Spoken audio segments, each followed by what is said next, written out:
અંબાજી ખાતે ભાદરવી પૂનમ મહામેળામાં છઠ્ઠા દિવસે જિલ્લા કલેક્ટર તેમજ જય ભોલે ગ્રુપ અમદાવાદ દ્વારા રચિત શ્રી યંત્રની સ્તુતિ અને 8 પ્રકારના દ્રવ્યોથી નિર્મિત ગંધાષ્ટકમ માતાજીને અર્પણ કરવામાં આવ્યું હતું।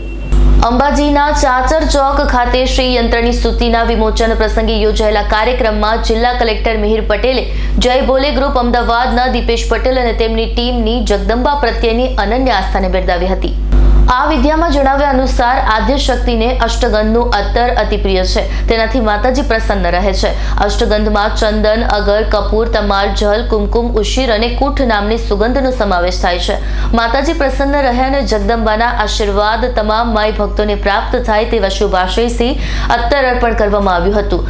અંબાજીના ચાચર ચોકમાં સેંકડો માઈ ભક્તોની ઉપસ્થિતિમાં માતાજીની સ્તુતિ અને અત્તર અર્પણ કરાતા સમગ્ર ચાચર જય અંબેના નાદથી ગુંજી ઉઠ્યું। આ પ્રસંગે જિલ્લા વિકાસ અધિકારી એમ.જે. દવે, જિલ્લા પોલીસ અધિક્ષક અક્ષયરાજ મકવાણા, મંદિર વહીવટદાર કૌશિક મોદી સહિત મોટી સંખ્યામાં માઈ ભક્તો અને જય ભોલે ગ્રુપના સભ્યો ઉપસ્થિત રહ્યા હતા। પૂનમના મેળાનો આજે છઠ્ઠો દિવસ છે। ખૂબ હર્ષ, આનંદ અને ઉલ્લાસ સાથે મેળાનું આયોજન થઈ રહ્યું છે।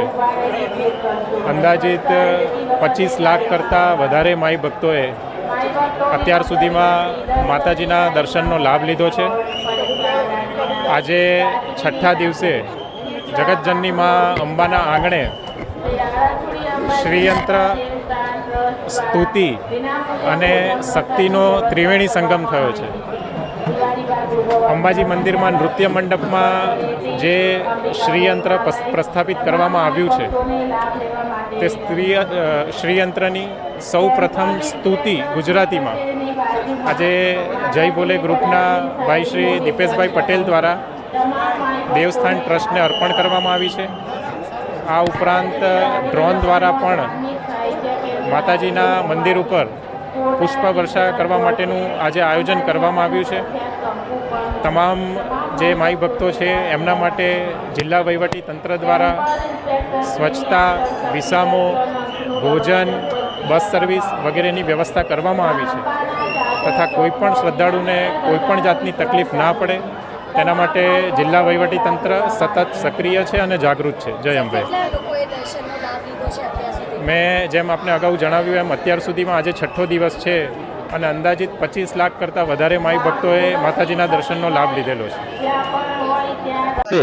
જે વર્ષોથી અમે જ્યારે ભાદરવીએ કંઈક ના કંઈક માને જગદંબાની દયાથી કંઈક ના કંઈક અર્પણ કરાયા કરે છે। તો આ વખતે જગદંબાની દયાથી અમે શ્રીયંત્રની સ્તુતિની રચના કરી છે। તો શ્રીયંત્રની સ્તુતિની રચના આજે કલેક્ટર સાહેબ દ્વારા થઈ ગઈ છે અને અષ્ટગંધ, જો વિશેષ વાત કરીએ શ્રી વિદ્યાની અંદર, તો શ્રી વિદ્યાની અંદર ગંધાષ્ટકમ નામનો એક શ્લોક છે જેની અંદર 8 ગંધનું વર્ણન છે। ચંદન, અગર, કપૂર, તમાલ, જલ, કુમકુમ, ઉશીર અને કૂઠ, આ 8 ગંધનું વર્ણન શ્રી વિદ્યાની અંદર કરેલ છે। તો આજે અમે એ નેચરલ અત્તર જે કહેવાય છે એ સુગંધ અમે આજે જગદંબાના માટે ભેટ સ્વરૂપે તેરા તુજકો અર્પણના ભાવ સાથે સ્તુતિ તો અર્પણ થઈ ગઈ છે અને હવે અમે આ અત્તર અર્પણ કરવા જઈ રહ્યા છીએ।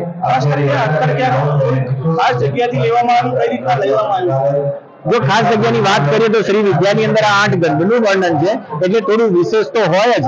તો એ વિશેષતાને આધી ચંદન છે તો સાઉથથી એનો અર્ક મંગાવવો પડે, અગર છે તો એ આસામથી મંગાવવો પડે, કપૂર છે દરેકનું અલગ અલગ જગ્યાનું મહત્વ છે।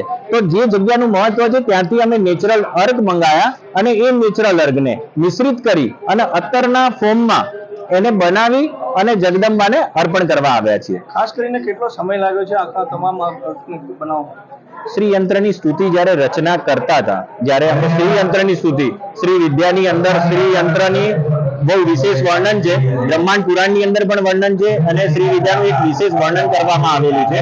તો એની અંદર 9 ચક્રોની સાથે શ્રીયંત્ર કેવી રીતે સ્થાપિત થાય છે, તો આખી સ્તુતિની અંદર અમે જ્યારે રચના કરી ત્યારે માની દયાથી એક અષ્ટગંધ ગંધાષ્ટકમ નામનો શ્લોક જાણવા મળ્યો અને ગંધાષ્ટકમ નામના શ્લોકની સાથે થોડી જગદંબાની પ્રાર્થના કરી અને આ અષ્ટગંધ જે ગંધાષ્ટકમ બની ગયું છે ને આજે અમે અર્પણ કરવા આવ્યા છીએ। સંજીવ રાજપૂતનો રિપોર્ટ, S9 ન્યૂઝ, અંબાજી।